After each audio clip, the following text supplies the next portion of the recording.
Jadi waktu 20 tahun yang lalu saya tuh lagi botak. Ya botak gitu. Ngebayang nggak sih saya botak? Cantik loh kalau botak itu. Nah saya ketemu lagi sama seorang teman namanya Yuniko di sebuah ruangan tunggu rumah sakit, karena kalau kanker harus berobat medis ya Mbak Maria. Jadi saya itu langsung setelah mau USG, wah ada gejala, langsung ke rumah sakit, nggak nunggu-nunggu 2 hari langsung ke rumah sakit. Lalu saya ketemu nih teman namanya Yuniko, dia mukanya tuh ketakutan, sedih gitu, ketakutan. Dia senggol-senggol saya, mbak lagi nunggu dokter ya Pak? Saya juga lagi bengong-bengong. Iya saya. Ternyata ngobrol panjang. Ternyata di ruang tunggu itu kita jadi saling curhat, Mbak Maria. Kita curhat, lalu kita berdua berpikir, loh, kita ini mohon maaf sarjana, orang tua juga sarjana, tapi kok blow on ya kalau denger kanker kantong kering gitu kan. Ternyata kanker itu setelah operasi masih ada kelanjutannya. Jadi si Mbak Yuniko tuh nanya, habis ini apa ya? Wah nggak tahu, karena setiap pasien itu beda-beda. Setiap pasien itu ada yang hanya operasi, ada yang lanjut kemoterapi, ada yang lanjut radioterapi, ada yang lanjut hormon terapi, ada yang lanjut target terapi, ada yang lanjut imunoterapi dan seterusnya. Jadi setiap pasien beda-beda. Saya bilang saya nggak tahu kalau saya sedang kemoterapi. Oh Mbak Yuniko waktu itu setelah operasi. Tiba-tiba kumpulan yang lain dari semua jenis kanker. Akhirnya kita sepakat bahwa di Indonesia ini belum ada organisasi pasien. Jadi akhirnya CISC dibentuk sebagai LSM dari semua jenis kanker. Mbak Maria bajunya kan oranye ya? Iya, ini kita banyak ya, bajunya ada. Ibu-ibu lihat ya, dari tadi ya, tadi Bajunya bagus. warna biru ya, ini ya. Dan MC kita tadi warna merah. Mana MC? Mana MC? Nah, ini MC kita Baju batiknya warna apa? warna merah baru. Nah, Putar-putar dong, putar-putar. Iya. ini ada lambangnya, ibu-ibu. Kalau kita warna ini di kanker ini melambangkan kanker apa? Kepala leher, B dengan campuran B dan marun itu kanker kepala leher. Kalau Mbak Maria, orange itu kanker kidney, ginjal. Kalau pink kanker apa? Wah, ada kanker payudara. Kalau ungu itu apa? Ungu itu variatif. Jadi ada macam-macam. Kalau dari Mbak Eli, Tadi adalah kolorektal ya. nanti akses kolorektal ya. Kolorektal. Jadi batiknya warna biru. Nah, Ada juga warna yang toska ya. iya, betul. Jadi banyak sekali ibu-ibu warna-warnanya pasti kita ya. Lambangkan kita tipe-tipe kanker ya, jenis-jenis kanker. Nah, ini untuk awareness supaya orang-orang tahu bahwa kanker itu disosialisasikan supaya orang-orang melakukan deteksi dini kanker, karena kalau ditemukan lebih awal maka kankernya akan lebih banyak kemungkinan untuk tinggi angka harapan hidupnya. Nah, karena itulah kembali ke pertanyaannya Mbak Maria ya, CISC tadi singkatan dari Cancer Information and Support Center. Jadi memberikan informasi yang tepat dan benar tentang kanker. Tepat dan benar artinya itu medis. Lalu memberi support itu kita memberi dukungan kepada sesama pasien. Tetapi di CISC itu tidak hanya penyintas kanker Mbak Maria, ada juga keluarganya.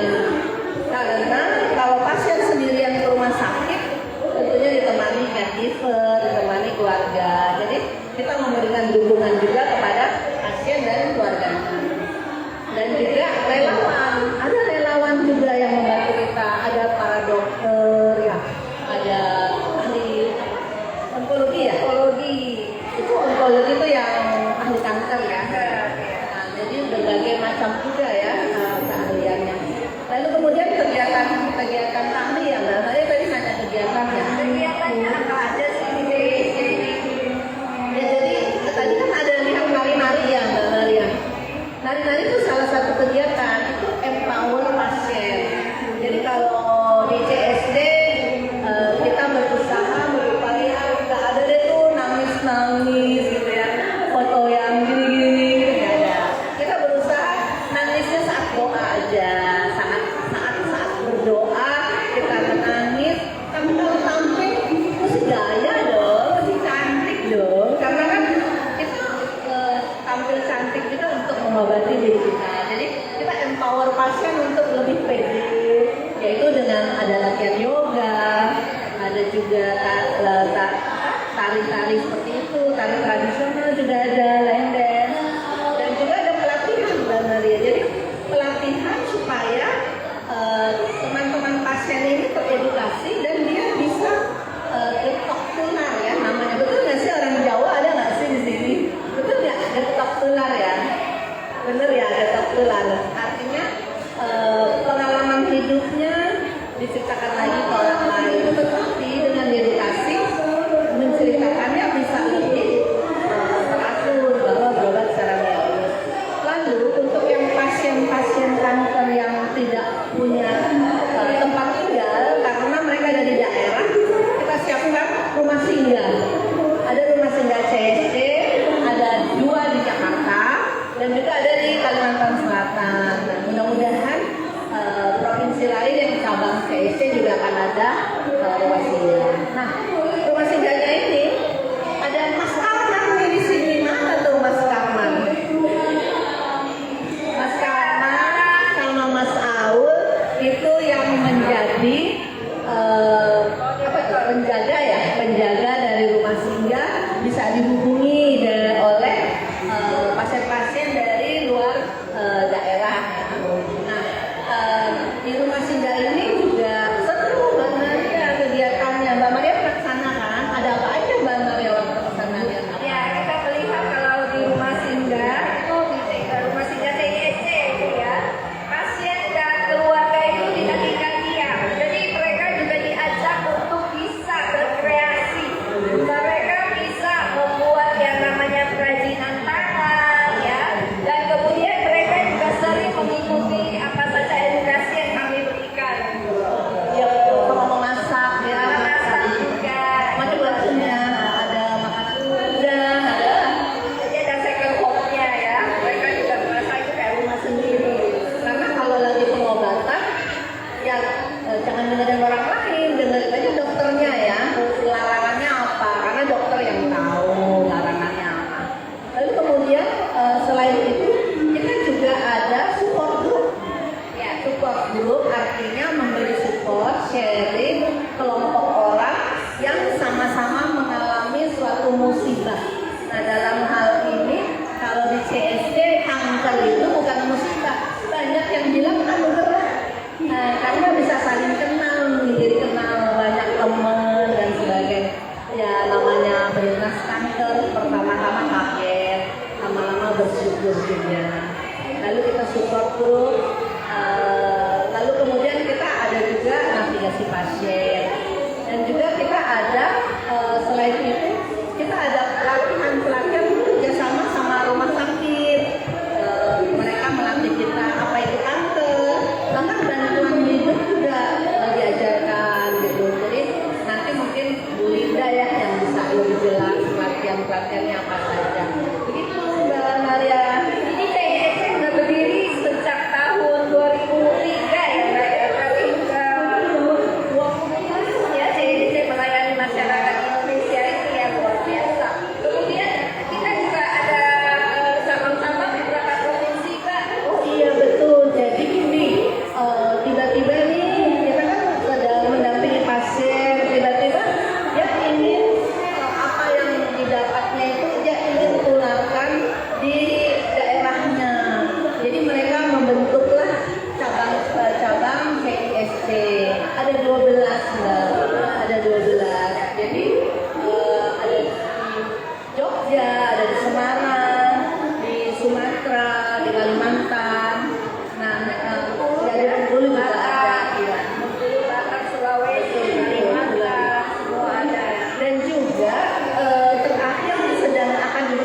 Belitung. Kami mereka baru saja bisa akses ke BPJS-nya. Ya karena kita ini selain itu kegiatan kita ada advokasi Mbak Maria. Advokasi itu bahwa suara pasien itu ayo didengarkan bersama, khususnya untuk kanker perempuan, kanker cervix dan kanker payudara dan kanker paru.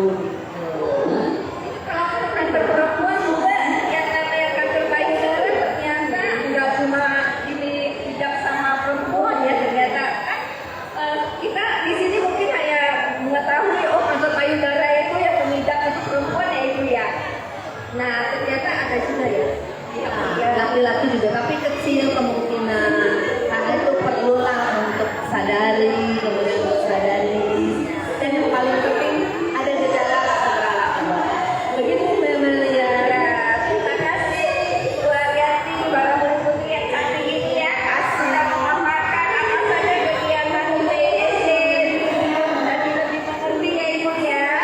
Oke, terima kasih atas kesempatannya dan kita berikan applause yang meriah untuk Ibu Ariati para murid putri yang sudah menyampaikan apa saja kegiatan CISC. Kamu pun nanti kita kembali lagi denganmu untuk sesi pagi. Ya. Selanjutnya, perkenalkan kami memegang narasumber kedua, yaitu seorang tenaga kesehatan yang sudah membangkitkan diri untuk menjadi relawan, ya, dengan melayani pasien-pasien kanker, yaitu Ibu Rindawati Gunawan sebagai CSD Chief Patient Officer dan navigator pasien. Silakan Ibu Terima kasih Mbak Maria. Sampai sekali. Terima kasih. Nah ini yang tadi saya sampaikan Ibu, warna ungu. Nah ini adalah tanda dari Paliatif. Iya. kalau paliatif itu bisa dijelaskan sedikit. Paliatif itu kalau di kanker dikenal ada tahap tertentu kanker itu sudah tidak bisa diobati lagi.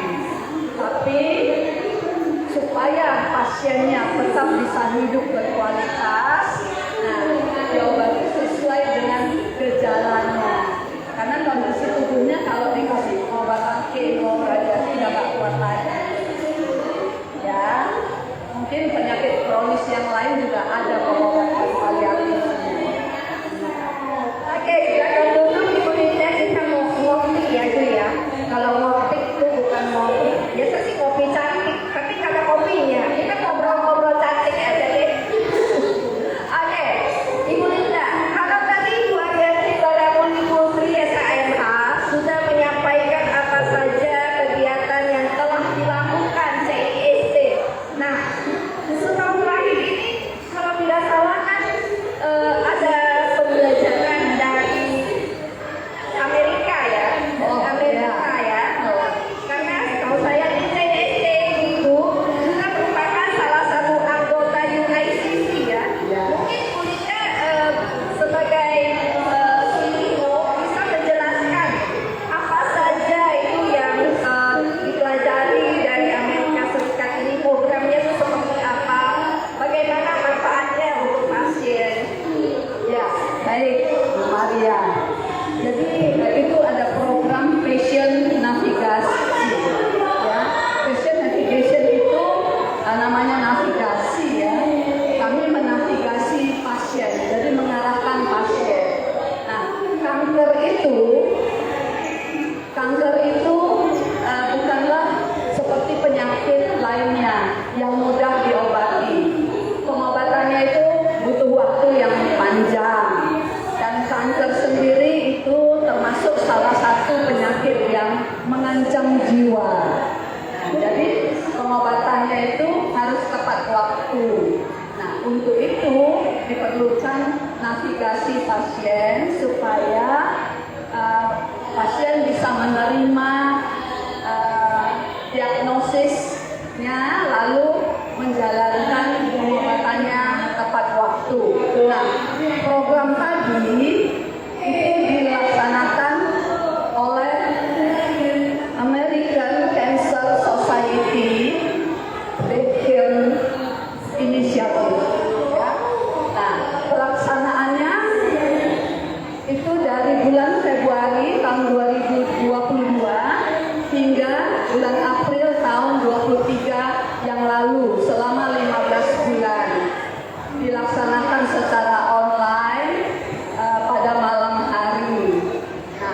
Lalu dari situ dibentuklah tim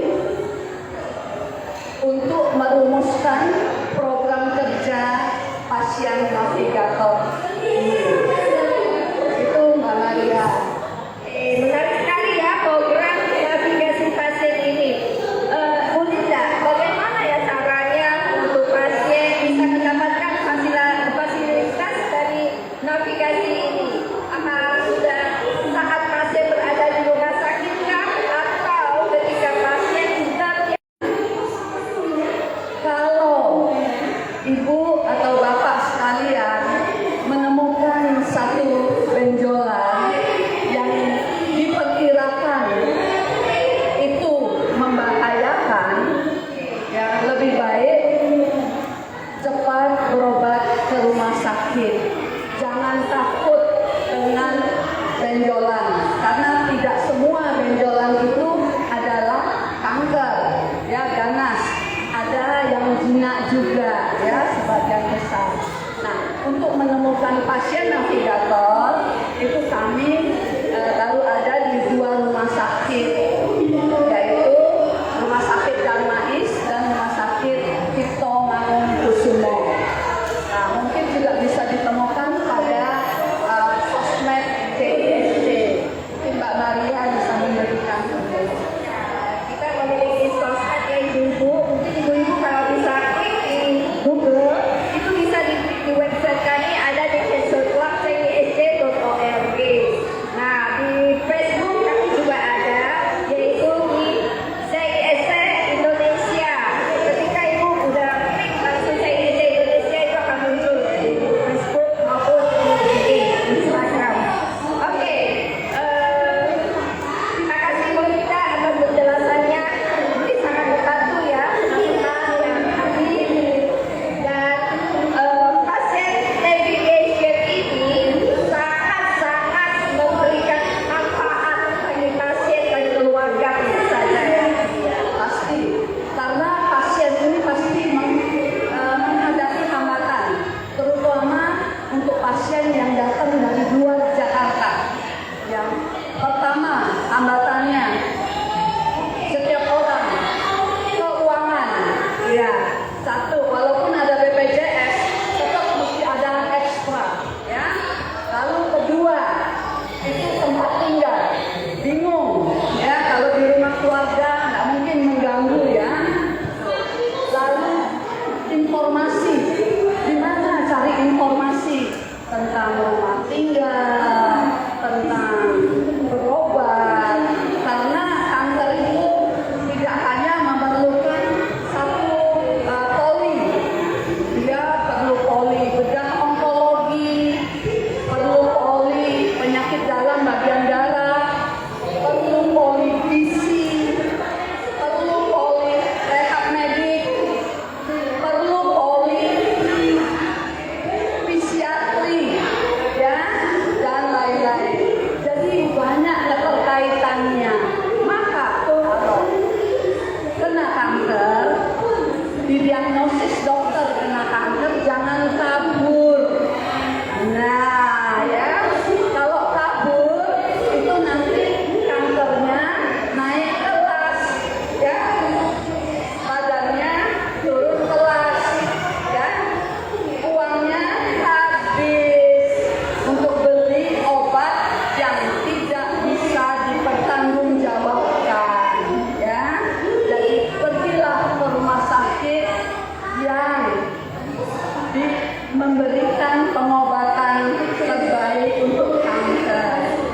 Bismillahirrahmanirrahim.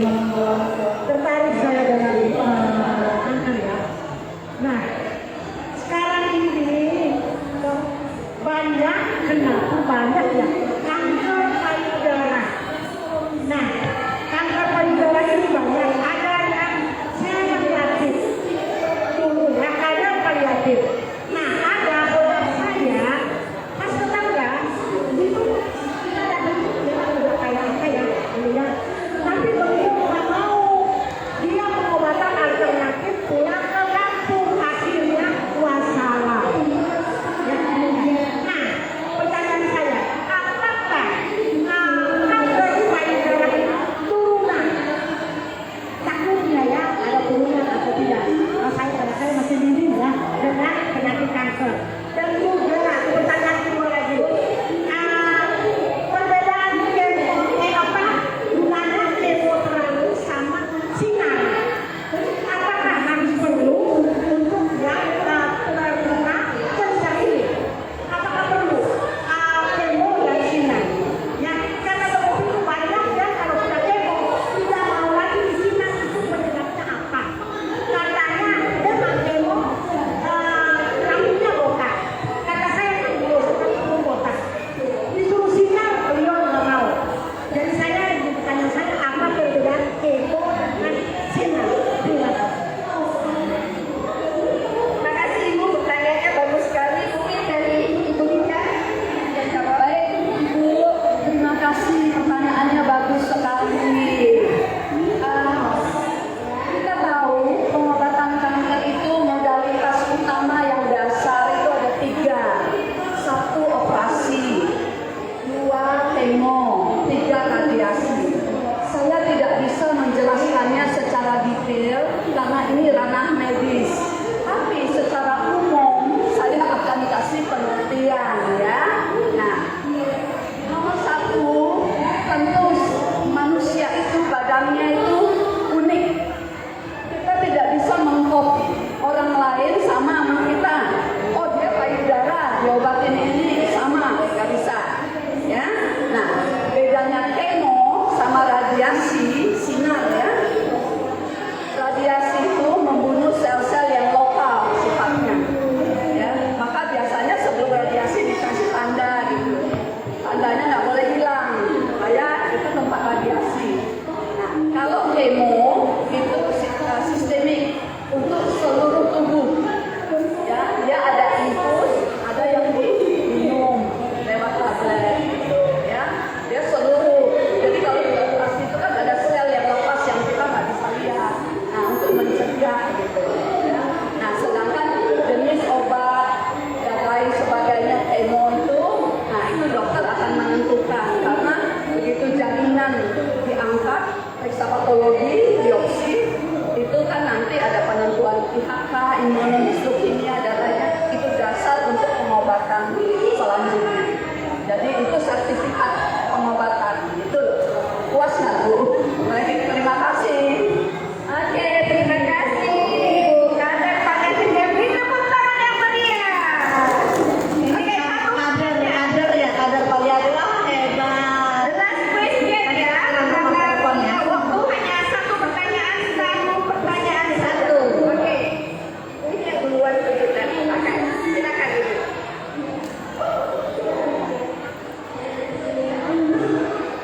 Sebut namanya. Nama saya Ibu Novita, saya mamai dari tahun 2019. Buayan sudah lumayan lama nih. Saya pengen tahu tipsnya untuk menjaga kesehatan biar kita tuh lebih bisa menjaga imun kita gitu ke depannya. Terima kasih. Terima kasih. Tips untuk hidup sehat secara umum itu penting ya, Bu Linda, Mbak Maria. C singkatan dari apa?